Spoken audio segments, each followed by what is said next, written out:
Tout le monde semble respecter ce recueillement et ce moment d'intimité pour la famille.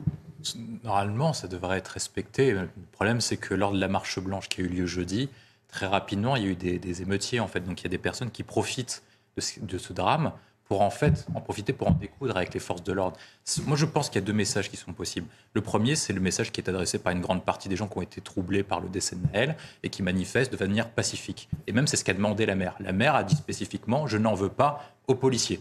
Et là, on veut un type spécifique qui a pris la vie de son fils. On va débattre de ça, ou en tout cas, un jugement va être fait pour savoir s'il est responsable ou pas. Mais la mère a dit « j'en veux pas aux policiers ». Par contre, il y en a certains qui profitent de ce qui se passe, profitent du décès pour faire des émeutes, pour s'en prendre aux forces de l'ordre. Et malheureusement, je pense que éventuellement, si par cas des personnes se regroupent à ce recueil et à cet enterrement, et ben ils vont en profiter, si par cas il y a des forces de l'ordre, pour venir découdre avec les forces de l'ordre, parce que vous avez des gens qui sont des professionnels pour foutre le désordre. Malheureusement, c'est comme ça. Et c'est ce qui se passe depuis 3-4 jours avec des gens qui viennent sur le terrain, qui utilisent le nom de Naël pour en venir profiter, pour attaquer la France, attaquer les élus, attaquer les policiers, faire leurs courses aussi, et piller au nom de Naël. Et je pense que ni Naël, ni sa mère ne doivent être associés à ce type d'action. Reda Beladji, il est important de pacifier la situation efficace. En effet, ce que dit Jean Messia est très juste.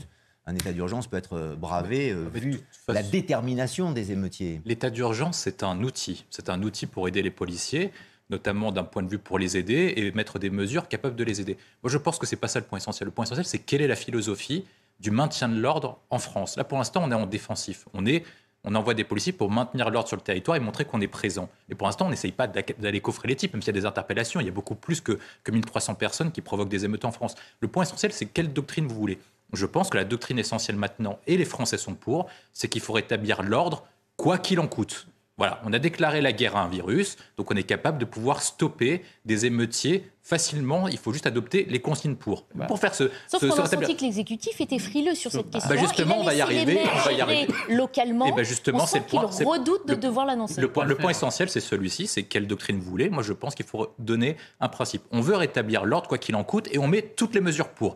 Donc on met l'état d'urgence, on met en place le couvre-feu, et éventuellement, on demande à l'armée de venir en plus pour soutenir les forces de l'ordre. Et pourquoi je dis pourquoi ça ? Parce que le point essentiel, c'est de faire en sorte, comment faire en sorte que les jeunes arrêtent de sortir dehors le soir. Il faut, responsabiliser les parents pour faire en sorte que les parents aient peur de perdre son gamin. Et s'il a peur de perdre son gamin, il demandera à son parent de rester chez soi. Et bien, ils le feront. Le deuxième point, il faut que les jeunes n'aillent pas au contact des forces de l'ordre parce qu'il faut qu'ils aient plus à perdre en allant au contact des forces de l'ordre plutôt que de rester chez eux. Et si par cas vous faites inverser la responsabilité vers les jeunes, vers les parents, vous soutenez les forces de l'ordre. Et je pense que c'est ça le point essentiel. À l'heure actuelle, le discours qui est tenu, c'est forces de l'ordre, démerdez-vous, mère, démerdez-vous, l'État ne vous soutiendra pas. Il peut pas. Non, mais juste un instant. Et après Reda Beladji. Le gouvernement, si vous voulez, est tenu par une idéologie corsetée. Se reproduire, bien évidemment.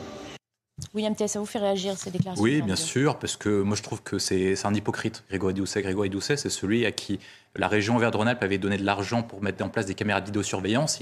Avec cet argent, il a construit des toilettes non genrées.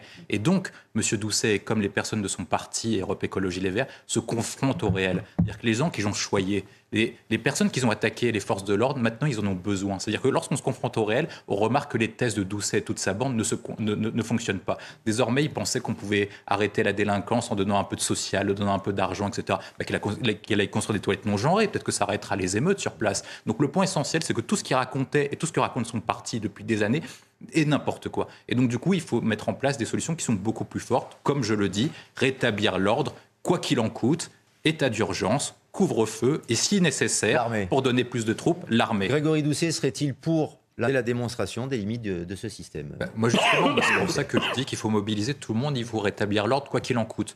Vous avez des autres effectifs disponibles. Vous avez la police municipale qui peut venir en renfort de la police nationale. Vous déployez quasiment tout l'effectif possible. L'armée, est-ce qu'il faut envoyer l'armée pour tirer sur des gens? Non. Par contre, l'armée a déjà été utilisée pour sauver des centres de pouvoir et pour pouvoir permettre aux forces de l'ordre d'aller au contact. C'est ce qu'on a fait au moment de la crise des Gilets jaunes. On a permis à des forces de l'ordre de protéger l'Élysée, notamment. Donc on est capable d'envoyer l'armée. Les forces de l'ordre ont besoin de soutien. C'est dans la rue. Oui, mais la force c'est dans la rue, dans le centre-ville de Paris, de Marseille, de Lyon, l'armée avec des armes face à d'autres êtres humains. C'est une question de message que vous voulez envoyer. Moi, je pense que ce message qui doit être envoyé aux jeunes, c'est qu'on veut rétablir l'ordre, quoi qu'il en coûte. C'est-à-dire que vous envoyez tout le monde disponible, vous envoyez tout l'effectif disponible. Actuellement, qu'est-ce qui se passe?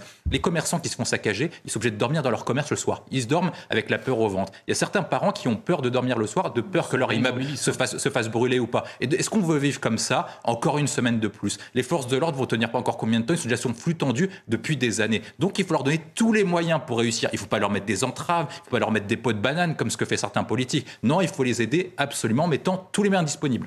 Et dire à certains qu'il faut alourdir, en tout cas changer le cadre légal autour des mineurs. Est-ce que ça devient plus que nécessaire après ces événements? Oui, d'abord, premièrement, ce n'est pas les parents qui sont totalement responsables. Les premiers responsables, c'est ceux qui ont alimenté le discours de haine anti-flic. Donc les responsables d'extrême gauche, la compagnie Mélenchon et la bande de total losers qu'ils incarnent, la LFI et compagnie. Ça, c'est le premier point, c'est eux qui sont responsables d'avoir donné une culture de l'excuse à tous ceux qui agissent dans les émeutes, qui se permettent de piller, etc. Maintenant, vous avez plusieurs bandes, comme l'a rappelé monsieur le sociologue.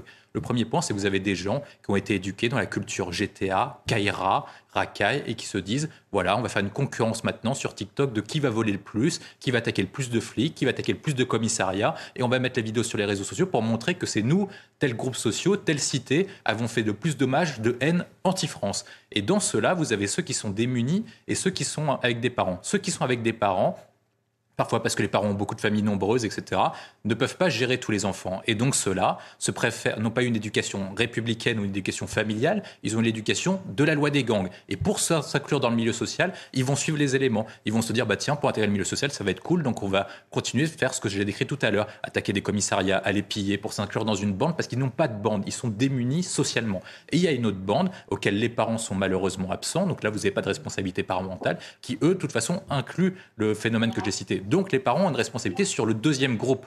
Ils peuvent agir en leur disant, parce qu'ils ont peur, parce que si par cas des émeutes vont beaucoup plus fort, si par cas des échanges de tirs, il peut y avoir des balles perdues, des accidents qui peuvent les conduire, à avoir des responsables parce qu'ils ont peur pour leurs enfants, et c'est auprès d'eux qu'il faut s'adresser. Le dernier point, la seule chose qui fonctionne, c'est ni les parents, c'est ni les discours d'extrême gauche, c'est la fermeté. On arrête la culture de l'excuse, on arrête de dire qu'ils sont gentils, etc. On est ferme avec ça. C'est la loi du plus fort qui s'applique. Et ils respectent la loi du plus fort. Donc, pour soutenir la loi du plus fort, il faut soutenir les policiers en disant que ce sont eux qui contrôlent le terrain. Les parents